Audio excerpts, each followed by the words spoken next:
Chengi, say hi to my audience. Thank you for coming. This is Chengi from Chengi's World. She is a international best-selling author, dating coach for high value women, and we're gonna just answer some questions that I put out into the ether, and a couple of young women want to know. So thank you for coming on to my channel. You are welcome, kid. Um, yeah, let's do it. So, first question, let's just jump right in. First question is, what is it like to date a guy who is 10 years younger than you? Because I think we obviously see it happen the other way around a lot, Yeah. but it's starting to happen. You get the whole young guy cougar thing, or just generally forming relationships that way because we're becoming more free. So, what is it like as an older woman to date a guy who might be 10 years younger than you? Wow. As it happens, kid, I've actually dated a guy who's 10 years younger than me. Oh, snap! Okay. How did you, what did you know? Well, maybe they did a bit of research before they sent me this question. Oh my goodness. So 10 years is quite a lot, to be honest, but it depends on your age. It depends on your decade, I guess, on your generation. So if I'm in my late 30s and I date somebody who, if I'm in my 40s and I'm dating maybe later 40s, dating somebody late 30s, that's not such a biggie because you're sort of, it's all about where you are in your transition in life.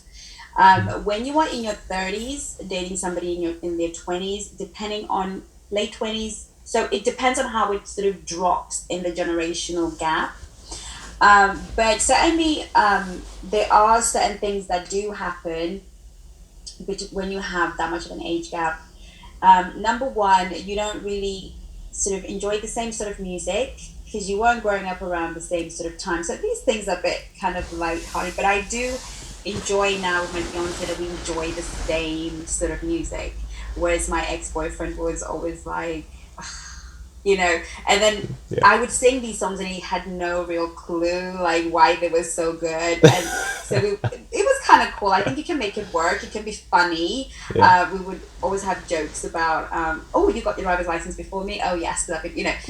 you can, if you meet somebody who's got a great sense of humor and hasn't really got a chip on their shoulder about being younger, that's perfectly fine. But I found that you do slot into mummy mode quite easily. Yeah. And, younger men who are that much younger, dating a woman who's, a little bit older, are looking sometimes, not all the time, because I think love really hasn't got an age barrier, but definitely in my experience and the experience of the women that I know and have coached, you have to be careful not to fall into the mummy trap, becoming the masculine in the relationship, the provider, the one that protects, the one that. But there's zero wrong with being a cougar. My only uh, caveat with that is you gotta be loaded. Interesting. Okay. Yeah. Yeah. Yeah. Because it really is a shift of roles, basically. Yeah. Um, you know, research has shown that people marry for two reasons. Men marry for two-thirds of men marry for sexual and sensual stability, right? And the other third marry for for financial stability and status. Now, those third that marry for financial stability and status tend to be the ones that date older women because older women have financial stability and the status. Yeah. So you'll find that when a younger man is dating an older woman, the implication is that she brings that to the table because an older woman is really not dating a younger man for financial stability. She Yeah. already has that. Yeah. So definitely she's kind of looking for the other side. So that means she's very much in her masculine. So I think it was fun. I'm glad I did it. It was wonderful. I felt young. Yeah. I felt like I could borrow back 10 years. Yeah. And I love the fact that when a man is younger, he still has that wonder in his eyes. He still has that haven't quite been divorced and broken into pieces kind of thing about him that I completely love. So I think it can be great fun. Whether it can evolve into something long term, whether it can evolve into marriage. Mm. That becomes really iffy because you've got issues of children and expectations and family pressure, especially on him. Yeah. So Yeah. it tends to not really be something that can work long term, but miracles have happened. Yeah. So yeah, I hope that Yeah. answered that question. Yeah, definitely. And I think definitely what's a really good point that you made is the kind of role reversal. Yeah. And maybe how would you feel if you were the one who is more financially able in the relationship? Like, would you enjoy that? Is that something that, are you used to that? Because if you're not used to that, then it's new territory for you, Yeah. which I think is a really interesting point. Yeah, for sure. Cool. Let's jump on to the next one. So the next one is kind of a personal situation for this person. So she says, I'm 27 and I've been with my boyfriend for 2 years. He's 37 and he wants to have kids right now, but I want to start having kids maybe 5 years down the line. I'm afraid if I make him wait, he might go and find someone who does, which is fair enough. But then if I'm 32 or 33 and I'm still single, I may feel that I want to rush someone into having kids, come across as desperate, and I don't want to be in that situation. So what do I do? Right. That's a So, really good one. I love that one. yeah, That's meaty. That's my yeah, kind of stuff. yeah, Okay, so my thing, if I got a call from a client and this was her dilemma, then I would first and foremost um, begin to look at the current relationship she's in, because I think that is the when we have deeper issues at work, we often don't realize it and we then deal with the symptoms. So for a relationship to work, you need three things. You need to be compatible, yeah, wanting the same things, having the same values, having the same principles that you live by in life. You have to have communication and you have to have chemistry. And sometimes, and when I hear that, I start to think that one of the C's is missing, which is compatibility, yes, because you don't want the same things at the same time. mm, Now, that might also be an issue of communication, is we're not really communicating our truth to the other person. Now, there are multiple reasons. You are 27, completely understood. You probably feel there's so much more that you want to do with your life. So the conversation is a big conversation. But what I would want to really get down to the roots of is what is really at the root of your unwillingness to have children now. As women in general, not every woman, but most women, the way our psychology is built, we don't want to have children when we feel that the person that we're having that child with is incapable of providing and protecting us. That is a very instinctive mating level. A woman always selects, when it comes to selecting a mate to have children, that's why we're the selector, because we could have children with anybody. We always select from the premise of survival. Is this person the person that can provide and protect me, because we're at our most vulnerable when we're pregnant, and that's where we need a provider. So I would question, the issue there would be, do you have issues with his ability to provide and to protect, right? And that might be at a very core level, but no one's ever asked you the question, because I sense, and I could be wrong, that she's questioning the ability of the man to provide and protect. That's usually when women become reluctant, especially if there is love and a woman becomes reluctant, is she has weighed up her partner and found him not quite suitable. That doesn't mean she doesn't love him. It doesn't mean that she doesn't have that chemistry. It doesn't mean that there isn't something amazing. But it really is time to have that conversation with yourself first and foremost, and then have the conversation with him. yeah, Now, the next thing that comes to mind based on that question is that this particular question is coming from somebody who possibly has a scarcity mindset. If I let go of this one, I might not find anybody, yeah, who might not be at the right place at the right time. And this is something that we have to deal with definitely when we're talking about being high value, and we're talking about really finding compatibility, is you've got to let go of the one that is not compatible for somebody who wants the same things. yeah. Absolutely. Because you can't have a baby for somebody because they're ready. Children are a lifelong commitment, Yeah. and they're actual human beings, Mm. right?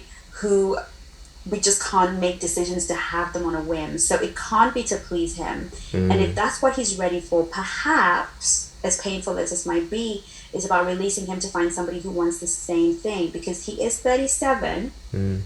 and it is getting older, and Yeah. he might not want to wait till he's in his mid 40s to be a dad for the first time, Yeah. Yeah. right? So perhaps this is the crossroads in that relationship. Perhaps it's time for two people who love each other. And I always say to people, we don't end a relationship because we don't love somebody. We end a relationship because the relationship won't work on the premise of what it takes for the relationship to work. You can love somebody and leave them. Yes. You Absolutely. can find somebody who's younger, more willing, or you get help, you get counsel, you Mm. call Kit, and he talks you both through Yeah. this journey. And you might find that you maybe are happy to have children right now, maybe you are willing to compromise. Yeah. But I would definitely leave it at those sort of two conversations with yourself and then with your partner, and being able to let go of this relationship. Sometimes it's not all good news. Yeah. No, I think you're definitely right in the sense of, you know, maybe is it you not being ready? Could that be a reflection because instinctually or deep down you feel he's not the right person that you want to settle down with and have that with? And especially on the whole thing of you can't be open to someone who's right for you if you're in something with someone else.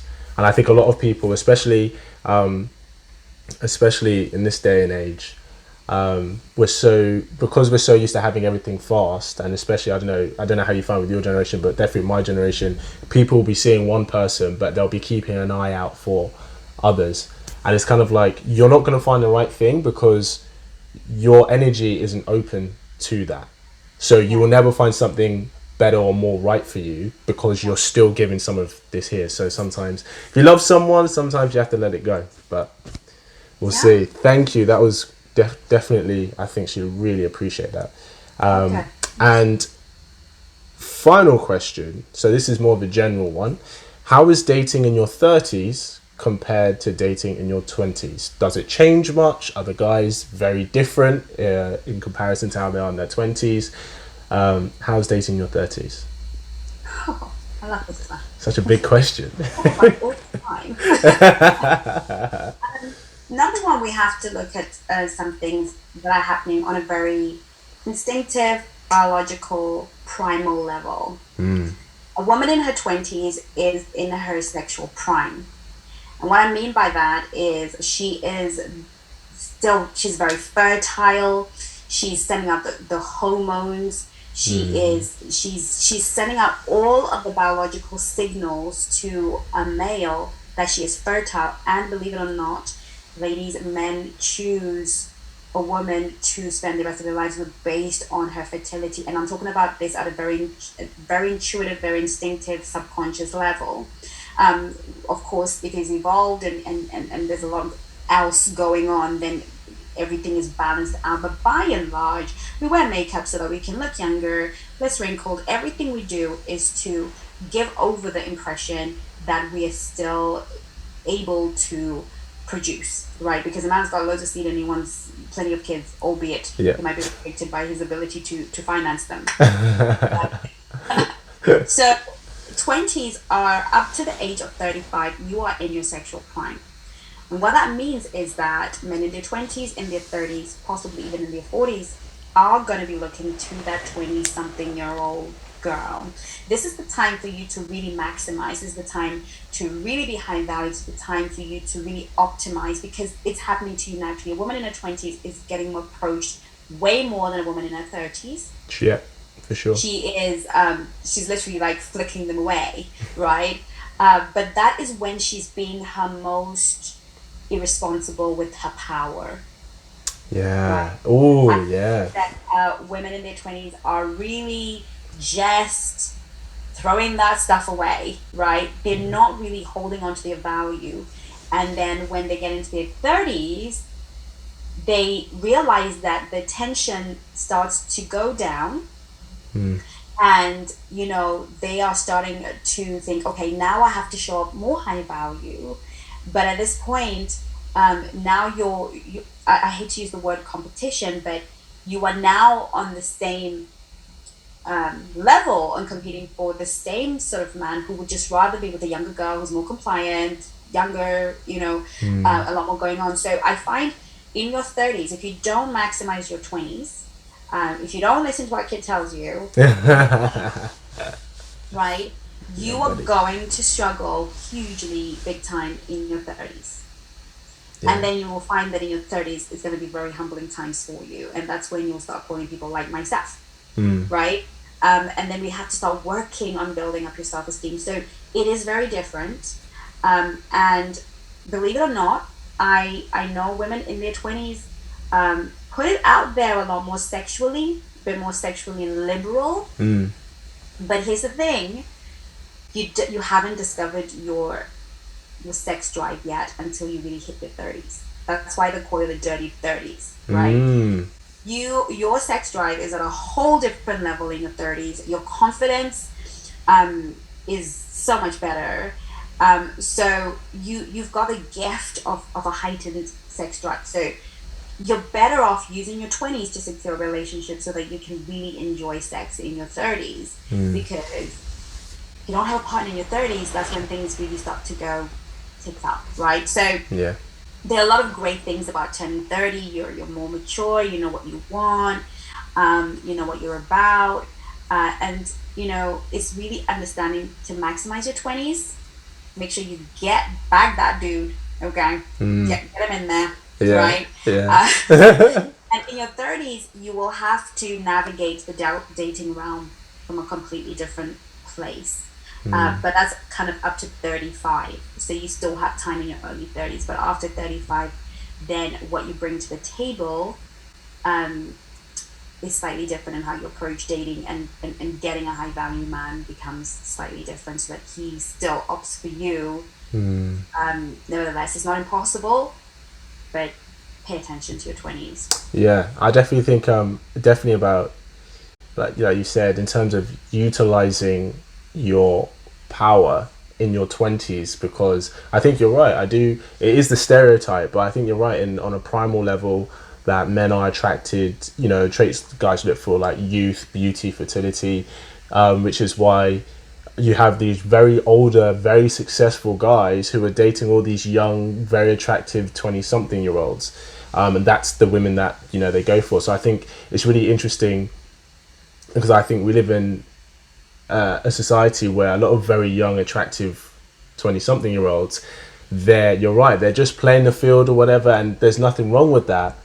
But I guess it's kind of, if it's really important to use that time, that when you find a very high value man who you feel, this is the kind of man that I'd want to settle down with, then maybe it's more significant for you long term to hold on to him and make that work, as opposed to, okay, maybe I can come back to it later, or because I still want to go have some fun. Because maybe when you do get into your mid-30s and something and you want to go back to it later, he might be with someone else who's younger and all this. I think it's right. I think it's a harsh but truthful reality, I think. And there's pros and cons for both, I think. I mean, I get the other way to think about it for guys, they are not desirable at all in their 20s. I think a lot of the time that, or not necessarily, not obviously not all guys, but a lot of the time what maybe women naturally look for, guys acquire as they get older, but when they're 20s, I think most guys, they're not getting any kind of attention, whereas it's the opposite for women. So yeah, I think you're right, definitely about utilizing that power. Chengi, where can we find you? Where can we find you online and your videos and everything? Yay! Well, you can find me at chengisworld.co.uk. My videos are on there as well. But YouTube, Chengi's World. Instagram, Chengi's World. There it is. Facebook, Chengi's World. There it is. Well, I want to say a massive thank you for your time in these crazy times. I'm sure they're going to love it. And guys, make sure any questions that you have, because if people really love this video. We're gonna do some more stuff. It's really good to get not only just from a woman's perspective as well, but somebody of a different demographic who can give you the learn experience as well. So make sure to leave a comment about which was your favorite question. If you have any questions, I know Chengi is definitely gonna respond as well. So yeah, thank you for tuning in. Chengi, thank you massive again for your time. We appreciate it, and we will be sure to do another one in the future. So thank you very much, guys, for tuning in, and I will catch you next time. How?